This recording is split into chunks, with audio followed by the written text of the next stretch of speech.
Odyssey-Book 8. Athena goes through the city dressed as King's herald, gathering citizens to come and hear the tale of the long-lost traveler Odysseus. Athena declares, "This way, lords and princes of the nation, to Parliament, and you shall hear about the stranger who has lately come to the palace of your wise king after long travel on the sea, a man who seems like a visitor from heaven." She then transforms Odysseus to be taller and stronger than usual. Alcinous declares a feast for all the men to come to and sends for the minstrel, a choral storyteller, Demodocus, to entertain the guests. Demodocus began to sing of the quarrel Odysseus had with Achilles at a banquet where King Agamemnon was present. This is a story of the Trojan War. While hearing this story, Odysseus began to weep into the purple robe he was holding. The stories of the Trojan War, of the men he fought with, and the home he is still missing, brings him to tears. Alcinous was the only one to notice. After lunch, King Alcinous calls the men of the city together for sports and competitions. First was a foot rest, then wrestling, and then Laodamas challenged Odysseus to compete. This was the very first sort of Olympic Games. Laodamas says that the games are the best way to fame while you're still alive. Odysseus does not appreciate being made fun of, and after much back and forth, Odysseus stands up to compete. Odysseus says to Laodamas, "You have made me angry by your bad manners. I am no duffer in sports, as you say, but I think I was among the first while I could trust in my youth and my hands. Now I am tired and worn out with perils and battle and perils of the sea. Well, never mind that. I will try my hand. You have cut me to the quick, and I cannot sit still any longer." Odysseus throws his stone further than any man. His stone sailed like a bird over those of his competitors. Athena was disguised as the man marking the throws and says to Odysseus, "A blind man could find your mark, my stranger, by fumbling. It's a long way out of the crowd. You need not worry, no one will reach it, much less beat it." Odysseus was glad to see his friend was there with him. Odysseus gloats in his accomplishments to Laodamas, saying that he is skilled with a bow, and is not a man that should be challenged, much like Apollo. Though he says he is not close to being a god, you should not challenge him like one should not challenge a god.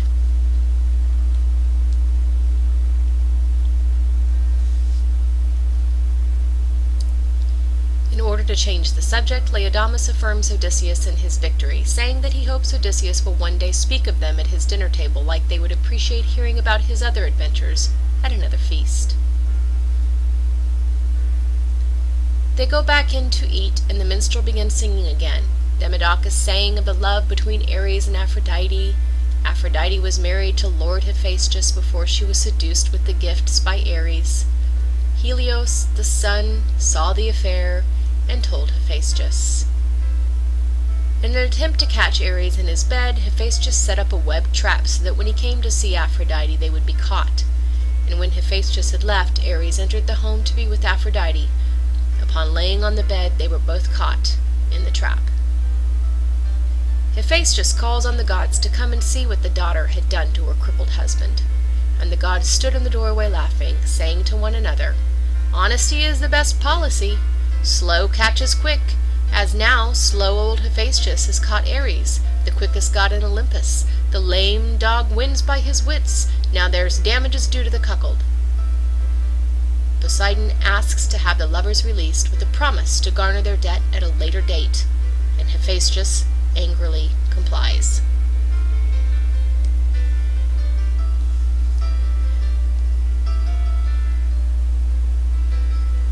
Alcinous orders their best men to dance and entertain their guest, while he has his sons go and retrieve gifts for Odysseus. The man Broadsea gave him a sword, while the others brought gifts of copper and gold, along with tunics and a hot bath. After he was cleaned and dressed, Odysseus thanked Princess Nausicaa for sparing of his life, and says he will pray for her forever once he is safe in Ithaca. Odysseus then asks the minstrel Demodocus to sing of the Trojan War, saying if he does so correctly, then he will admit to the gods that Demodocus's gift is above all others, and as Demodocus tells the tale, it is too much for Odysseus to bear, and he begins to weep. Alcinous sees this and asks Odysseus to reveal his true self and the journey he has endured.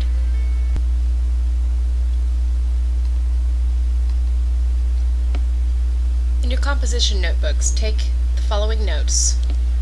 Main idea number 1. Alcinous has a feast and Olympic Games for the stranger Odysseus. The Rhapsody, Demodocus, sings about the great warrior Odysseus and his skill in the Trojan War. This may be Homer's way of putting himself in the novel. Number 3. Demodocus also cleverly tells the story of Ares and Aphrodite's affair, another reminder of infidelity, adultery, and unfaithfulness in the Greek civilization. Number 4. Alcinous watches Odysseus very carefully, and he realizes that this may be the great missing Odysseus. And finally, watch this video over the importance of the relationship between Demodocus and Odysseus. Its online course, Classics and Ancient Mediterranean Studies of Great Classical Mythology. I'm Dr. Travis, Associate Professor of Classics at the University of Connecticut. And whether you're enrolled in this course or not, I hope you enjoy the lecture and learn something about new ways of looking at classics and at myth. Thanks for watching. There's one in the land of the Phaeacians that Odysseus makes use of more than anything else, and that is storytelling itself. Remember, of course, that the Greek word mythos just means story, and that myths are really just stories. They happen to be stories that represent, as I always say, cultural truth values or rooty things. But because Phaeacia is, as I discuss in the Calypso lecture, a transitional zone between the wild supernatural world of the sea and the regular human world of Ithaca, Phaeacia ends up being the perfect place for Odysseus to tell stories. And this lecture is about the character, a Phaeacian, who is the most important figure for Odysseus's use of storytelling in Phaeacia. And that character's name is Demodocus. Demodocus is the bard of the Phaeacians. Remember, a bard is a singer of tales, and more than that, a singer of tales whose specific job is to tell epic stories. And his name seems to mean received by the people, or perhaps he who has a reputation with the people. And that's clearly a kind of advertisement for bards in general, that the bards of the Odyssey are slipping into their epic with a wink. That is, we really are as good as this quasi-magical bard of the Phaeacians, so you should receive us, you should give us reputation, and you should pay us.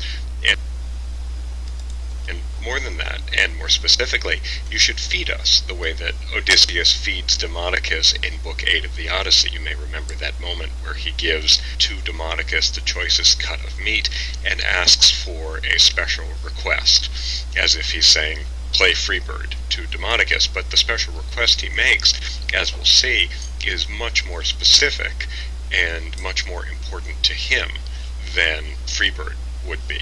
Remember back to Book 1 of the Odyssey, we were talking about the bard Phemius of Ithaca, and what we can immediately see when we look at Demodocus is why it's important that Odysseus have this transitional zone of Phaeacia, because in this transitional zone he finds a bard who is superhuman and yet is still connected with the human world.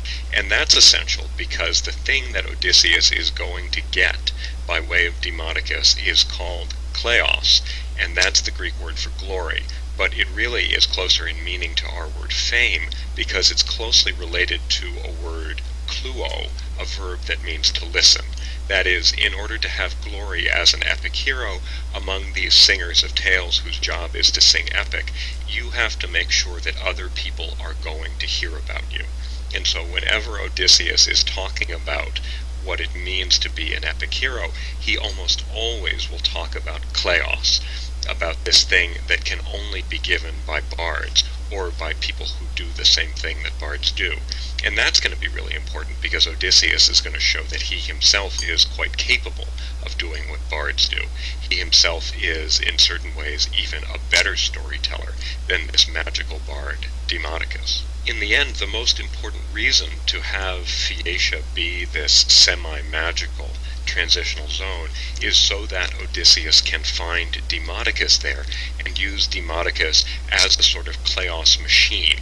In fact, the way that I always like to put it is that he's using Demodocus as if Demodocus were a game controller, or perhaps a game console, so that he can play this Trojan War game that he wants to play and produce this kind of kleos that is, he feels, his due, and also, of course, the bards of the Odyssey feel is due, because we should never forget that the more the bards give kleos to Odysseus in the eyes of their audiences in archaic Greece, the more kleos the bards are going to get as bards. And when we see Odysseus having his interchange with Demodocus, he makes it completely clear that what he's offering to Demodocus is not just the nice cut of meat. He is also offering kleos that he will give to Demodocus, because he promises that he's going to tell everybody that Demodocus is the greatest bard that he, Odysseus, has ever seen or heard. Here's the key passage at line 485 of Book 8 of the Odyssey.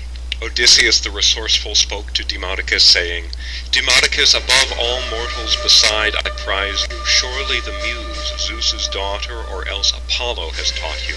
For all too right, following the tale, you sing the Achaeans' venture, all they did and had done to them, all the sufferings of these Achaeans, as if you had been there yourself or heard it from one who was. Come to another part of the story. Sing us the wooden horse which Epeios made with Athena helping, the stratagem great Odysseus filled once with men and brought it to the upper city, and it was these men who sacked Ilion. If you can tell me the course of all these things as they happened, I will speak of you before all mankind, and tell them how freely the goddess gave you the magical gift of singing. So just like I said, Odysseus is making a bargain with Demodocus. He is saying that if Demodocus gives Odysseus kleos, he, Odysseus, will give Demodocus kleos. In the next segment of this lecture, I'm going to bring in a modern parallel, which I'll then use as a springboard to show how Odysseus manipulates this bargain in an unexpected and very interesting from a mythic point of view way.